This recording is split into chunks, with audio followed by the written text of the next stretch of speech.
So if you're watching on our YouTube live stream and it looks like I am like sitting to my back against the wall because I'm worried and checking the exits. Right. Like I'm constantly scanning the perimeter. Right. It's because my instinct keeps looking at the normal producer studio, and then when she's not there, my eyes dart over to our where she is now, and it's going back and forth. So I'm not like skittish or you're real worried. Yeah, I'm not looking for attackers from all angles. I'm just a creature of habit and having a really hard time remembering that Victoria's in a different spot. See, and we were just talking about that too. Coaches. Creatures of habit. Yes. Creatures of habit. Full circle. 70-plus-year-old coaches, they probably have some habits that they've been doing for a long time. Leonard Hamilton of Florida State amongst them. Now, if you haven't heard, Leonard Hamilton, longtime Florida State coach, legendary. I think he's done a really good job at a school that very obviously puts you like football first, second, third, fourth, fifth, sixth, seventh, eighth, ninth, and basketball 10th. Maybe even behind baseball. But he's made it seem like a basketball school multiple times. He's being sued by former players for a whole bunch of money over allegedly not following through on NIL promises. What? We are going to get you $250,000, and you didn't follow through. The ACC, as a whole, has not been playing good basketball outside of Duke this season. And if you ask me the cause, it's coaching. Right? If you look at the brands that the ACC has depended on, right? If you look at the brands that the ACC has built their foundation on, outside of Duke, they're not doing well. And I think it's because of the coaches. And that's not a knock on the coaches, although sounds like it. It's more of a compliment to the success and experience of the previous coaches in most of those organizations.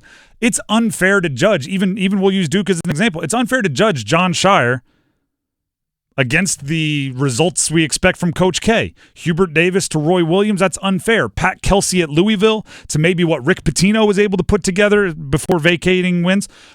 Bill Courtney, now that he's taken over for Jim Larinaga, like that's not fair.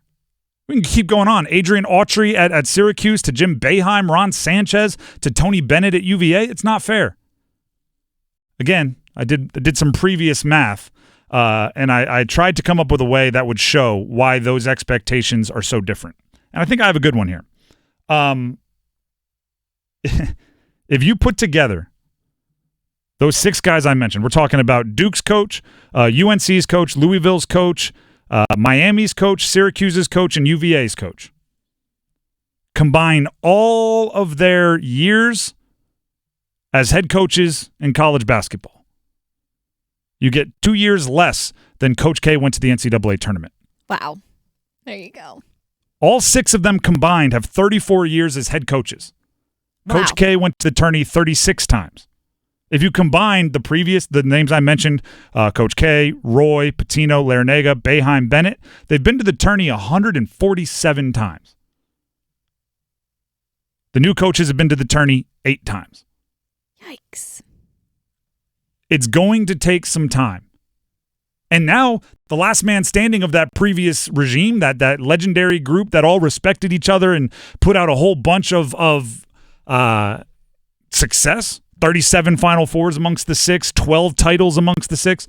The last man standing, you could argue, is Leonard Hamilton. And he's being sued by 6 former players for allegedly not following through on NIL promises. Which worries me about Leonard Hamilton, not for, moral or ethical reasons. They'll settle that however they settle that. But do you know what all those guys said when they retired? Jim Larinaga most recently, Tony Bennett just a couple of weeks before that. Oh, the game is changing. Oh, it's exhausting. Oh, they're not playing for the same reasons anymore. Oh, the players, they're all out for themselves. Nobody wants to sacrifice, right? And I'm paraphrasing, but it was said. Well, if Leonard Hamilton was on the fence, now he's getting sued for millions by former players for not following through on NIL. If there's ever been you're right, guys, this is dumb, I'm out, like how long does Leonard Hamilton last? When all the other coaches cited changing college sports in their retirement reasoning, this has to be nearly a knockout blow for Hamilton. And guess what? whoever replaces Leonard Hamilton at Florida State will not show up with 30, 40 years of experience and a bunch of tourney appearances, and it just doesn't happen. So guess what, Atlantic Coast Conference basketball fans? Get ready for things to get worse before they get better. Get ready for things to get worse before they get better. Because all of these new coaches, and I'm not saying they're bad coaches, I'm just saying we're going to watch their growing pains in real time. We're going to see them mismanage the clock, mess up timeouts. We're going to see them put the players into bad situations and go, oh, shouldn't do that again. All right, cross that off. As long as they're not making the same mistake 3 and 4 and 5 times over and over and over again, it's not an issue, but it also doesn't lead to winning. Outside of the occasional team like a Hubert Davis, his first run to the Final Four, or John Shire perhaps this year. If you do just have an overwhelming amount of talent, sometimes they can overcome some of those growing pains. But it's drastic. And I wish more of the old guard would have found a way to have the energy, right? Wake up and get in a cold tub or something, whatever they tell you to do to start your day with energy. Make your bed every morning so you start off with something accomplished. I wish they would have found a way to dig their heels in and fight against the changing times in college basketball, right? If maybe Roy Williams were still coaching and Tony Bennett were still coaching, maybe those two teams would be the flag bearers for the ACC right now. But because all of them kind of uniformly, and I think Leonard Hamilton probably isn't far, all of them kind of simultaneously said, I'm out. Now we have to watch every team go through the rebuilding process. Right? There were bad years, call it what it is, between Dean Smith and Roy Williams. But it didn't kill the ACC because there were legendary coaches all over the place elsewhere still winning. Boeheim, although he wasn't even in the ACC at the time, it's a bad example. But like Coach K in the group, they were there carrying the flag. If you stagger the replacements, it's much easier.